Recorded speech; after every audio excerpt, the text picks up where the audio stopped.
Écoute, mon fils, viens et vois.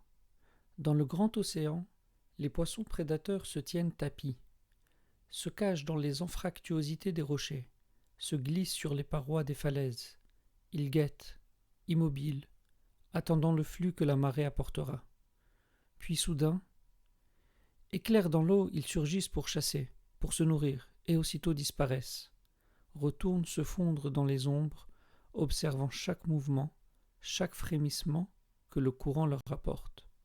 Oui, c'est là l'image, le tselem, et la ligne de mesure, Kavamida, de la vie dans l'océan. Rochers, falaises, et ce que transporte la marée dans son flux. Viens, contemplons ce grand spectacle, cette symphonie qui se joue devant nos yeux. C'est l'image, le tselem, c'est la ligne de mesure, Kavamida dans le grand océan. Observe-la à marée basse, dans les rochers et sur les falaises. Suis le chemin laissé par les courants, et si tu oses t'aventurer au loin, prends la mer et laisse-toi guider par un échosondeur, comme un troisième œil, une résonance synthétique. Souviens-toi, tout est équilibre.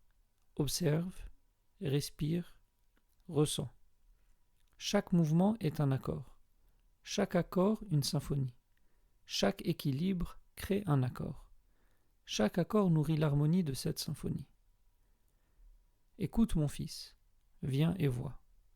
Si l'on t'enseignait à vivre avec tout ce qui t'entoure, tu ne te laisserais pas enfermer dans des livres. Car tout apprentissage vrai est apprentissage de la vie. Et si une leçon doit être donnée, qu'elle se fasse face à cette symphonie. Oui, c'est la voix de la corde d'argent, le chemin de la vie, le chemin de la liberté, jusqu'à la source de toute vie.